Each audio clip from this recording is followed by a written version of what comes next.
السلام علیکم ورحمۃ اللہ وبرکاتہ۔ دوستو چلے چلتے ہیں پوڈ کاسٹ کے ایک نئے سیریز کی طرف، اور آج کے ہمارے مہمان ہیں حضرت مولانا مفتی ارسلان صاحب۔ آئیں چلیں ان سے بات کرتے ہیں۔ السلام علیکم مفتی صاحب۔ وعلیکم السلام ورحمۃ اللہ وبرکاتہ۔ اور کیسے ہیں؟ سنائیں مصعب، کیسے ہیں آپ؟ ٹھیک ہیں؟ الحمدللہ، آپ بتائیں مفتی صاحب کیسے ہیں؟ الحمدللہ، دعائیں آپ کی، اور ایک بہت اچھے سلسلے کا آپ نے جو ہے وہ آغاز کیا ہے، تو اللہ تبارک و تعالیٰ سے دعا ہے کہ یہ سلسلہ جو ہے وہ اسی طرح چلتا رہے، اور اس میں اللہ تبارک و تعالیٰ مزید آپ کے لیے آسانیاں میسر فرمائے، اور اس کو بہت زیادہ عوام کے لیے نافع بنائے۔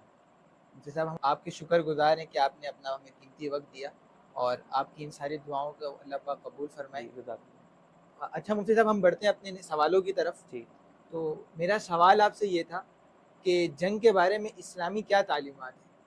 دیکھیں، جنگ جو ہے وہ کوئی اچھی چیز نہیں سمجھی گئی اسلام کے اندر۔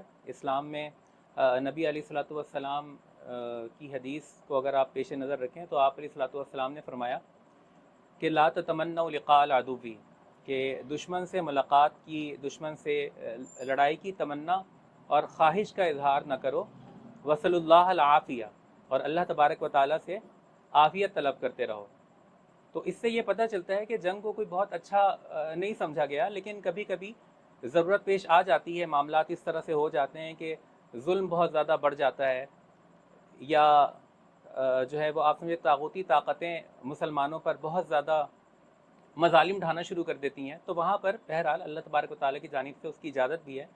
تو اسی حدیث میں نبی علیہ الصلوۃ والسلام نے ارشاد فرمایا کہ اللہ تبارک و تعالیٰ سے عافیت مانگتے رہو، لیکن یہ کہ فَإِذَا لَقِيتُمُوهُمْ فَاصْبِرُوا، کہ اگر کہیں پر دشمن سے تمہارا ٹاکرا ہو ہی جائے اور دشمن سے مقابلے کی نوبت آ ہی جائے، تو پھر یہ ہے کہ میدان جنگ میں ثابت قدمی کا مظاہرہ کرو۔ میدان جنگ سے راہ فرار اختیار کرنا، پیٹ پھیر کر بھاگنا اسلام میں بہت برا سمجھا گیا ہے۔ جب اس طرح کی کبھی نوبت آ جائے تو پھر اسلام کا حکم ہے کہ میدان میں ثابت قدمی کا مظاہرہ کرتے ہوئے باطل کی آنکھوں میں آنکھیں ڈال کر اس کا مقابلہ کیا جائے۔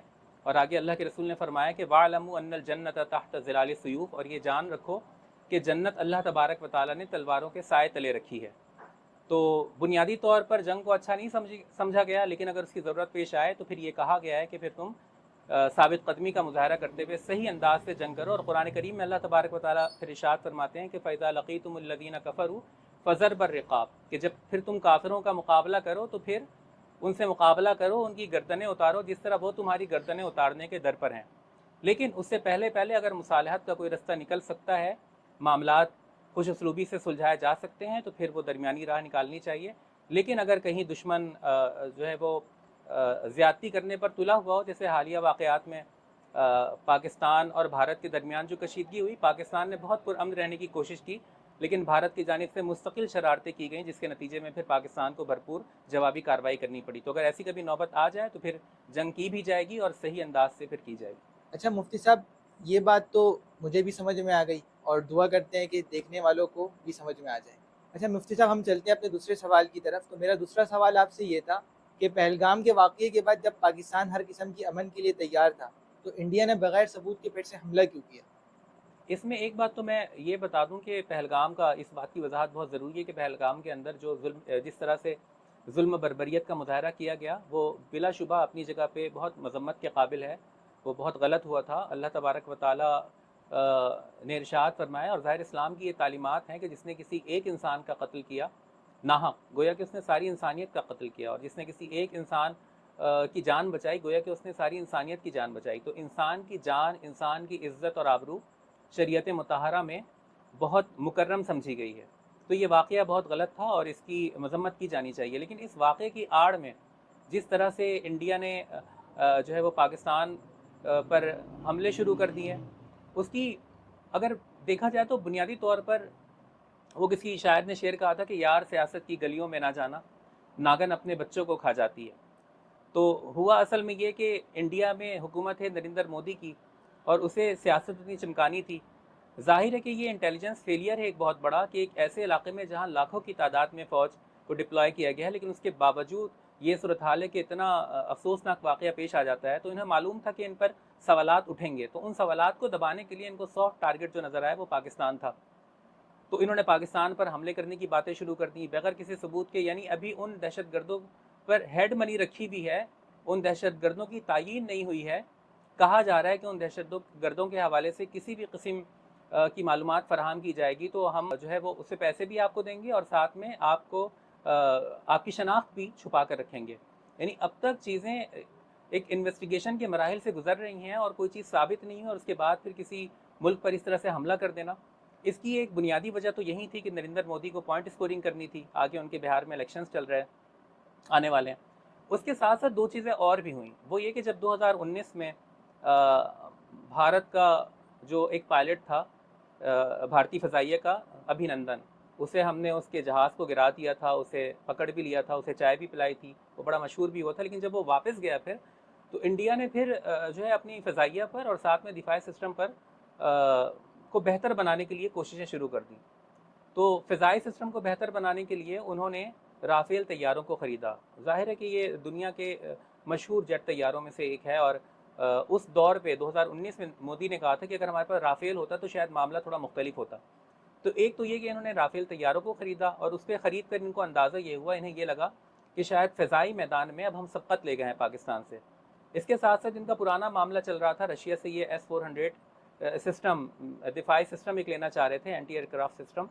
تو وہ انہوں نے ساتھ میں لے لیا. وہ 5 سسٹم انہوں نے رشیا سے لیے, 3 وہ آ گئے تھے اور 2 یوکرین رشیا وار کی وجہ سے وہ تھوڑی سی تاخیر کا شکار ہو گئے. بہرحال یہ سسٹم ان کے پاس آ گئے. S-400 سسٹم کے آنے کے بعد بھارت کو یہ لگا کہ اب ہم اگر کسی بھی قسم کی کوئی شرارت کریں گے تو پاکستان جواب دینے کی پوزیشن میں نہیں ہوگا, اس لیے کہ ہم نے اپنا دفاع بڑا مضبوط کر لیا ہے. ان دونوں چیزوں کو دیکھتے ہوئے انڈیا نے ایک واقعے کی آڑ میں ثبوتوں کی عدم موجودگی میں پاکستان پر حملہ کر دیا. لیکن جب پاکستان پر اس نے حملہ کیا تو پاک فضائیہ کے شیر دل شاہینوں نے بہت ہی بہادری سے اس کا جواب دیا اور رافیل طیاروں کو گرا دیا انہوں نے. اس کے ساتھ ساتھ پھر اپنی خفت کو مٹانے کے لیے انڈیا نے دوبارہ سے پاکستان پر حملہ کیا. اس حملے کا جواب دینے کے لیے پاکستان کی طرف سے میزائلز بھی داغے گئے اور اس کے ساتھ ساتھ پاکستان کے جو طیارے تھے انہوں نے جا کر یہ جو S-400 سسٹم تھا اس کو بھی تباہ کر دیا. اب S-400 سسٹم کی تباہی انڈیا کے لیے جو ہے وہ بہت حیران کن تھی اور اسے یوں کہا جا سکتا ہے کہ ایک طرح سے اس پورے واقعے کا یہ ٹرننگ پوائنٹ ثابت ہوا جس کے بعد انڈیا مجبور ہو گیا سیز فائر کرنے پہ. اچھا مفتی صاحب, ایک بہت ہی امپورٹنٹ سوال تھا آپ سے. ایک میڈیا کہتا ہے کہ ہم نے رافیل کو گرا دیا, لیکن انڈیا کی میڈیا یہ بتاتی ہے کہ ایسا کچھ ہوا ہی نہیں. تو اس کے بارے میں آپ لوگوں کو کیا پیغام دیں گے؟ دیکھیں, رافیل طیارے جو گرے ہیں وہ تو بہت یعنی آپ یوں سمجھے کہ رافیل طیاروں کا گرنا اب تو یہ ایک طرح سے بہت اسٹیبلش ہو گیا ہے اور انٹرنیشنل میڈیا اس کو رپورٹ کر رہا ہے. اور یہ اور بات ہے کہ انڈین میڈیا 3-4 دن تک مسلسل شور مچاتا رہا کہ ہمارا کوئی بھی طیارہ نہیں گرا ہے, ہمارے سارے طیارے محفوظ ہیں. لیکن یہ انڈین میڈیا اسی طرح سے شور مچا رہا تھا, اس کی کریڈیبلٹی آپ کو معلوم ہے کہ کیا ہے. جس طرح سے یہ کراچی میں جو ہے اس نے حملے بھی کیے تھے اور کراچی پہ قبضہ ہو گیا تھا, لاہور میں قبضہ ہو گیا تھا, اسلام آباد میں قبضہ ہو گیا تھا, ہمارا وزیر اعظم جو ہے وہ کہیں چھپ کے بیٹھ گیا تھا. تو اسی طرح سے جس طرح سے وہ سارے جھوٹ تھے اسی طرح سے یہ بھی ایک جھوٹ ہے کہ ان کا جو یہ کہنا ہے کہ رافیل طیارہ ان کا گرا نہیں.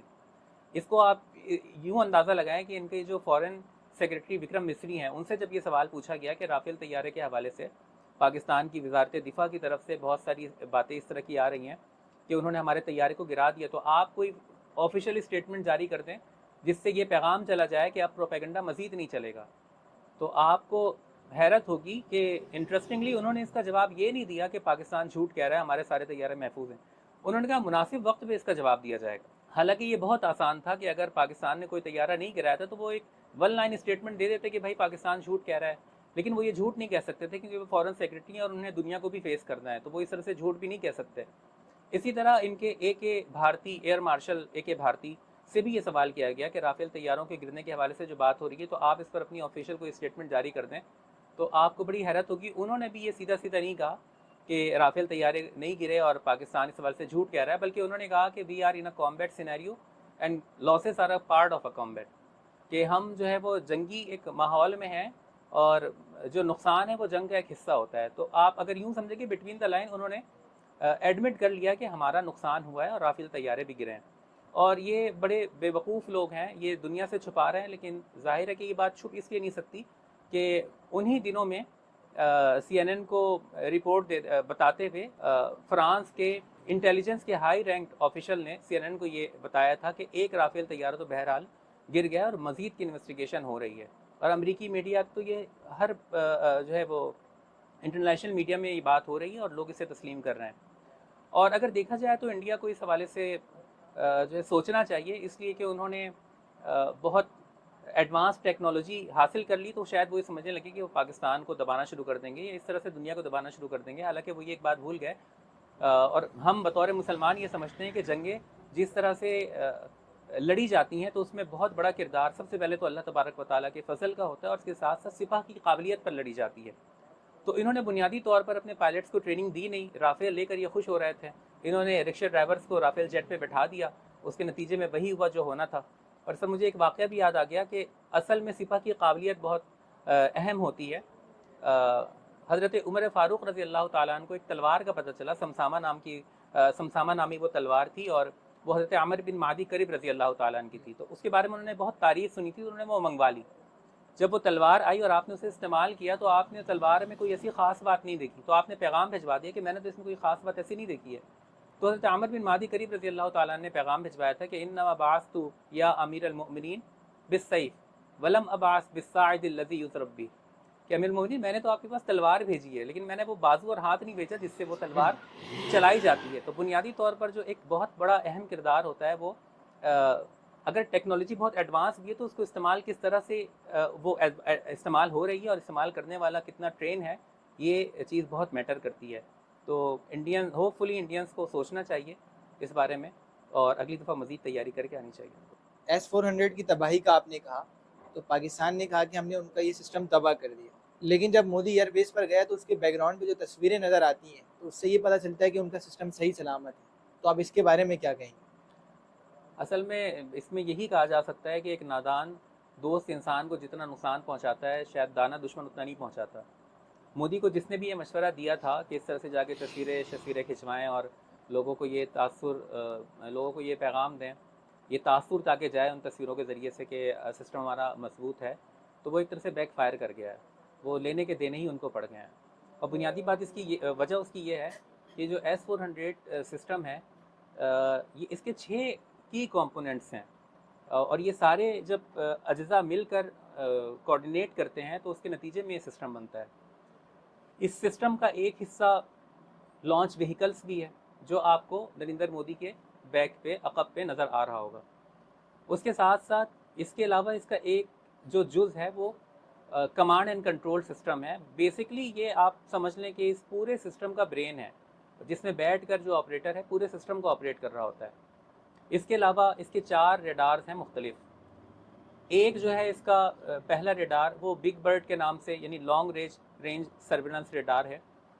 اس کا بنیادی طور پہ کام یہ ہوتا ہے کہ یہ میں تفصیل بھی تھوڑی آپ کو بتا دوں تاکہ پھر وہ جواب بتانے میں آسانی رہے گی. اس کا بنیادی طور پہ کام یہ ہوتا ہے کہ جہاں پر اس کو ڈپلوائے کیا جائے وہاں سے 600 کلومیٹر تک اگر کوئی بھی ان کمنگ ٹارگیٹس، اگر کوئی ٹارگیٹ آ رہا ہے اگر، تو یہ اس کو ڈیٹیکٹ کرتا ہے.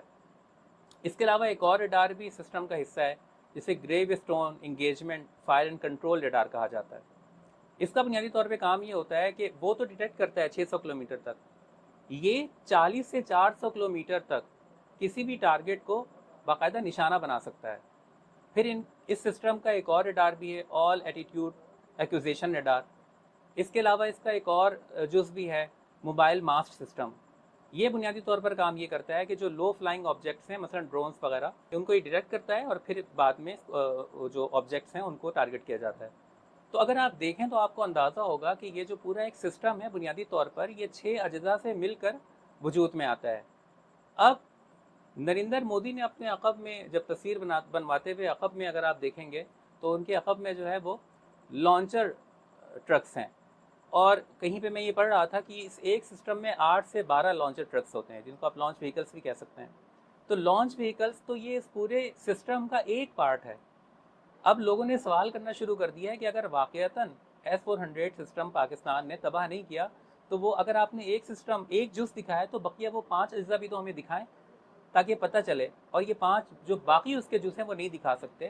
اس کی وجہ یہ ہے کہ پاکستان نے اسے تباہ کر دیا ہے. ابھی اگر آپ نوٹس آپ نے کیا ہو تو 1-2 دن پہلے انڈیا کا میڈیا بھی، بلکہ 2-4 دن پہلے انڈیا کا میڈیا رپورٹ کر رہا تھا کہ رام بابو سنگھ نام کا ایک شخص پاکستان بھارت حملے کے دوران ہلاک ہو گیا، اور اس کے بارے میں بتایا گیا کہ یہ S-400 کا آپریٹر تھا. اچھا پھر بعد میں بات کو چھپانے کی بھی کوشش کی گئی. یہ بتایا گیا کہ سرحد کے پاس بارڈر پہ کسی گولی کا نشانہ وہ بنا اور اس کی وجہ سے اس کی ہلاکت ہوئی. لیکن سوال یہ بنتا ہے کہ S-400 کا آپریٹر بارڈر پہ کیا کر رہا ہے؟ اور ویسے بھی یہ جو پورا سسٹم ہے اس کو محفوظ رکھنے کے لیے کم از کم سرحد سے 100 کلومیٹر اندر کسی محفوظ مقام پہ ڈپلوائے کیا جاتا ہے. تو بس یہ چیزیں چھپانے کی کوشش کر رہے ہیں، ورنہ بنیادی طور پر انہوں نے جو دکھایا ہے وہ بھی ایسی چیز ہے جس سے وہ سمجھیں ان کے لیے بیک فائر کر گیا اور ان کو اس کا نقصان ہوا. کیونکہ اس سے لوگوں کو اب یہ بات سمجھ آ گئی اور انٹرنیشنل میڈیا بھی اس بات کو جو ہے وہ رپورٹ کر رہا ہے کہ اگر پاکستان نے حملہ کرنا بھی ہے تو پاکستان حملہ لانچر ٹرکس بھی کیوں کرے گا. اور اگر آپ دیکھیں، آپ نے نوٹ کیا ہو تو ایئر مارشل اورنگزیب نے جو سیٹلائٹ کی امیجز دکھائی تھیں اس کے اندر بھی یہ بتایا تھا کہ پاکستان نے لانگ برڈ یعنی لانگ رینج سرویلنس ریڈار کو اور کمانڈ اینڈ کنٹرول سسٹم کو تباہ کیا ہے. اور یہ دونوں چیزیں ایسی ہیں کہ اگر یہ دو چیزیں ان میں سے کوئی ایک چیز بھی تباہ ہو جائے، خاص طور پر کنٹرول اینڈ کمانڈ سسٹم، تو پورا سسٹم پیرالائز ہو جاتا ہے. تو اس وجہ سے اس بات میں کوئی شک نہیں ہے کہ پاکستان نے S-400 کو تباہ کیا ہے اور اس کی تباہی بنیادی طور پر ایک ٹرننگ پوائنٹ ثابت ہوئی جس کی وجہ سے انڈیا جو ہے وہ مجبور ہوا سیز فائر پر، کیونکہ اس کو پھر یہ پتہ چل گیا کہ ہماری جو دفاع ہے، ہمارا دفاع بہت کمزور ہے اور اب ہم محفوظ نہیں ہیں. تو اس وجہ سے انڈیا جو ہے پھر وہ سیز فائر کی طرف گیا. اچھا مفتی صاحب، یہ آپ کی ویڈیو بہت سے انڈینز بھی دیکھیں گے، تو آپ ان کو کیا پیغام دینا چاہیں گے؟ انڈینس کی میں سمجھتا ہوں کہ کچھ کیٹیگریز ہونی چاہیے. اگر انڈین سے آپ کی مراد خاص طور پر وہ انڈیا کی آرمی ہے یا پھر انڈیا میں ابھی برسر اقتدار انتہا پسند مودی کی گورنمنٹ ہے، تو ان کو تو سیدھا سیدھا سا پیغام ہے، کیونکہ ابھی بھی انڈیا کچھ نہ کچھ شرارتیں کر رہا ہے. اور ان کے وزیر دفاع نے غالباً چند دنوں پہلے ایک اسٹیٹمنٹ دی تھی کہ یہ تو ابتدا ہے اور پاکستان یا دنیا مزید کے لیے بھی تیار ہے، ہم نے تو بیچ میں صدر سے ایک پاز دیا ہے. تو اگر وہ کسی قسم کی شرارت کریں گے یا جارحیت اگر کریں گے تو پاکستانی فوج اور پاکستانی عوام ان کا منہ توڑ جواب دیں گے. اور ان کو یہ بات سمجھ لینی چاہیے کہ ہم یہ سمجھتے ہیں کہ ظالم کو جو نہ روکے وہ ظالم کے ساتھ ہے، قاتل کو جو نہ ٹوکے وہ قاتل کے ساتھ ہے. ہم اس طرح اٹھے ہیں کہ ہم فتح یاب ہوں، کہہ دو اسے جو لشکر باطل کے ساتھ ہے. اس ڈھنگ پہ ہے زور تو یہ ڈھنگ ہی صحیح، گر جنگ لازمی ہے تو پھر جنگ ہی صحیح. لیکن اگر انڈین سے مراد وہ انڈیا کے مسلمان ہیں، ظاہر ہے کہ وہ ہمارے دل کے بہت قریب ہیں. اگر وہ کچھ پاکستان کے خلاف بول بھی رہے ہوتے ہیں تو یہ ان کی مجبوری ہے، کیونکہ وہ ایک ایسی جگہ میں بدقسمتی سے رہ رہے ہیں کہ جہاں پر اپنی حب الوطنی ثابت کرنے کے لیے انہیں 2 قدم آگے جانا پڑتا ہے. اس وجہ سے اگر وہ کچھ غلط کہہ بھی رہے ہیں تو ہم اس کو اتنا محسوس نہیں کرتے. اسد الدین اویسی صاحب کو دیکھیں تو ان کی جو زبان ہے وہ شعلے برسا رہی ہے. جاوید اختر صاحب کو دیکھیں تو انہوں نے تو ابھی یہ کہہ دیا کہ پاکستان اور جہنم میں رہنے میں سے مجھے اگر آپشن ملے تو میں جہنم کو ترجیح دوں گا. لیکن اب اس کو برا نہیں بناتے کیونکہ ہمیں لگتا ہے کہ وہ ٹھیک کہہ گئے ہیں. وہ انڈینس کو بات سمجھ میں نہیں آئی کہ وہ انڈائریکٹلی انڈیا کا ہی انہوں نے تذکرہ کر دیا، کیونکہ وہ انڈیا میں رہ رہے ہیں. بالکل. تو وہ بنیادی طور پہ یہ ہوا کہ وہ انہوں نے لوگوں کو یہ بتایا کہ دیکھو جہنم اور پاکستان میں آپشن ملے تو ہم جہنم میں رہنے کو ترجیح دیں گے. اور وہ رہ رہے ہیں، کیونکہ ابھی جو صورتحال انڈیا کی ہے، مسلمانوں کے ساتھ جس طرح کا سلوک روا رکھا جا رہا ہے، تو اس سے وہ ان کے لیے ایک جہنم کی سی ہی کیفیت بنا دی گئی ہے کہ بالکل سکون نہیں ہے. وہ کچھ بول نہیں سکتے، کچھ لکھ نہیں سکتے صحیح انداز سے، کیونکہ ہر بات میں کہیں نہ کہیں غداری نکال دی جاتی ہے، پاکستان سے محبت نکال دی جاتی ہے. تو یہ جو مسلمان ہیں یہ تو ہمارے دل کے بہت قریب ہیں ہی. اور اسی طریقے سے ان تمام انڈینس کو جو شدت پسندی پہ بلیو نہیں رکھتے، یقین نہیں کرتے، ان سے رحمان فارس کی زبانی یہی کہا جا سکتا ہے کہ بہت سے کام رہتے ہیں تمہارے بھی ہمارے بھی، کروڑوں لوگ بھوکے ہیں تمہارے بھی ہمارے بھی، کھلونوں والی عمروں میں انہیں ہم موت کیوں بانٹے. بڑے معصوم بچے ہیں تمہارے بھی ہمارے بھی، پڑوسی یار جانے دو ہنسو اور مسکرانے دو. مسلسل اشک بہتے ہیں تمہارے بھی ہمارے بھی، بھلا اقبال و غالب کا کہاں بٹوارا ممکن ہے کہ یہ سانجھے اثاثے ہیں تمہارے بھی ہمارے بھی. اگر نفرت ضروری ہے تو سرحد پر اکٹھے کیوں پرندے دانہ چگتے ہیں تمہارے بھی ہمارے بھی. چلو مل کر لڑیں ہم سب جہالت اور غربت سے، بہت سپنے ادھورے ہیں تمہارے بھی ہمارے بھی. ادھر لاہور ادھر دلی کہاں جائیں گے ہم فارس، یہیں تو چار قصبے ہیں تمہارے بھی ہمارے بھی۔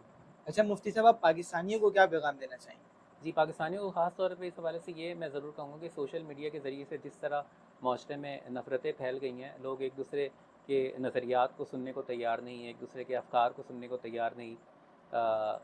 کوئی کسی سے اختلاف اگر کرے تو اسے شاید سمجھا جاتا ہے کہ اس نے بہت بڑا جرم کر لیا ہے اور اب اس جرم کی تلافی ممکن نہیں ہے۔ ایک دوسرے کی بات سننے کو ہم تیار نہیں ہیں، تو اس پہ یہی کہا جا سکتا ہے کہ نفرتوں کے دروازے خود پہ بند ہی رکھنا، اس وطن کے پرچم کو سربلند ہی رکھنا۔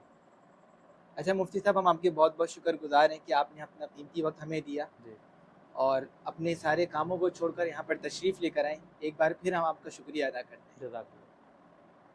پھر آپ سے انشاءاللہ ملاقات ہوگی ایک نئے ایپیسوڈ میں ایک نئے مہمان کے ساتھ۔ جب تک کے لیے ہم چاہتے ہیں آپ سے اجازت۔ اللہ حافظ۔